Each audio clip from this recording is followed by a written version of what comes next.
say, it's not essential. I'm not looking for you all to do this. This is kind of an efficient way of doing it. But just take your time. What you may find with the bacon, if you don't have great knife skills or you're slightly anxious about it, use scissors. Chop the bacon with scissors. That works really well. And the pork, as I said, this is slippy. This is when you're more likely to kind of cut yourself more than anything else. This is one of those things that you'd never kind of cook with kids, really. When you go home and do this, then you can do half of it in the food processor. So you can really blend it down into kind of quite a sticky mass, which is quite a nice thing to do. So you've got nice flavours in this. We've got the contrast of the smoked pork and the bacon shoulders. So that is the main bulk. Fine, because if you don't, then what will happen is that you'll get there's a whole big piece of rosemary missing, which doesn't make for a good experience. So we need to really work this down. Just take your time with it. And the lovely thing, of course, you can probably smell it, Susie standing there, you get that smell straight away. Okay, so rosemary, sage, all together, beautiful. So we've got lots of herbs, it's quite a herby combination. All that goes in there. And then, next thing we've got some white pepper and we've got some allspice, which is measured out for you. That all goes in. And then a little bit of fresh nutmeg. Why do you use white pepper? I think white pepper in sausages and pork dishes works really well. You could use black. You know, the white pepper has that slightly more of a slightly more acidic flavour with it, really. A bit sharper, isn't it? Yeah, and I think that's what we want, because what we've got, the pork is quite sweet, smoked bacon is quite sweet. It just lifts that flavour a little bit. Again, plenty of nutmeg, which again complements the white pepper. But also all the spices I think work actually a bit as well. And then we're going to add a good dash of Worcester sauce. Main ingredients of Worcester sauce is fish, anchovy. So in here we've got a little bit of milk, to which we add some melted cow or some solidified cow, some lard. So that goes in, and we just let that come to the point where our lard is melted. And that's all we're looking to do. See this? Now this seems a weird thing to do, because we're going to pour hot liquid then onto our flour. So we've got lots of flour in here. And then again, just make everything particularly salty in my demos today. And then we're going to add a bit of black pepper into this. Again, you don't really need the pepper. I'm doing this purely so it looks pretty, really. Okay, give that a bit of a shake around. See, all this comes together. The milk comes up to the boil. I'm just waiting for that. Now I'm kind of rattling this. I'm bringing this up to the boil quite quickly. If you have yours at about an 8 or a 9, and maybe pop it on when you're just coming towards the end of all of your chopping, then by the time you've done that, this will all have melted. It's important that all of the lard melts. It's not a nice smell, lard, is it? I think it's a bit of a smell of childhood. My mum used to use a fair amount of lard in her cooking and things like, you know, when she's chips cooked in lard. Loads of salt on them. Okay, so our milk and our lard all combined, and we simply pour that on to the flour,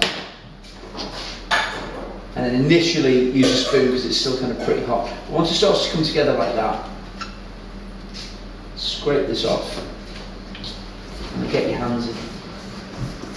Now, anything that we make with flour is known as a farинation process. The flour is a really, really unstable ingredient, and the reason it's an unstable ingredient is because it is completely affected by the climate. Okay? So if it's a very, very damp day, then flour will absorb more moisture. So it might well be that we need more flour to make this recipe, or if it's a very dry day, we need less flour. So what we're looking for, from a textural point of view, that's not looking bad. That's nice. That's a really nice feeling. We'll do some more passing around. Just have a little squeeze of that. It's kind of, it's like holding a small hamster. No fair. It's maybe not really a hamster.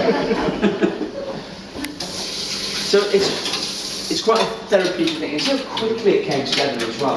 It's really, you would expect that this would then have a little mould for some moulding, wouldn't you?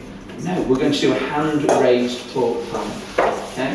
So we're going to do it all with the weight of the filling being what holds it together. So, what we do is more or less all this. I'll just put it down a little bit. You get your filling, squash it all together. Okay, and we're really, really working this.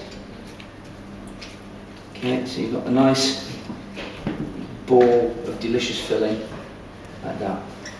Then, we do flour your board with a bit on the surface, like that. Take about a third of it off, which is going to be our lid. And we're not even going to roll it. We're going to flatten. Keep turning and flattening, turning and flattening. And the worst thing about kind of making pork pies in front of Claire, because Claire's from Yorkshire, she lives on pies. Every day. So she is the pie queen. And I see her looking at me thinking, oh my God, what are you doing with me? Now, you see with this, as it starts to break, it's fine. We're now at the point where, as we're getting thin enough, we just start patting it out. Like that. Okay.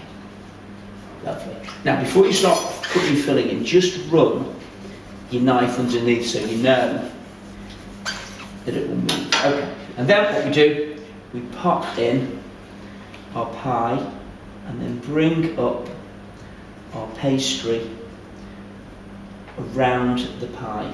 Now, as we get big overlaps like that, just get rid of it. So what we're doing is we're building our little pie, a little coat for the pie. Like that, that,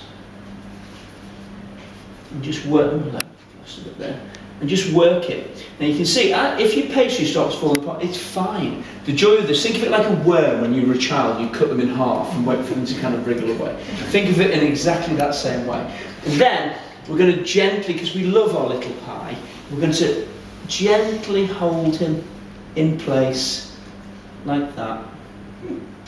So you just pottery class as well. Yeah. Sorry? Pottery class.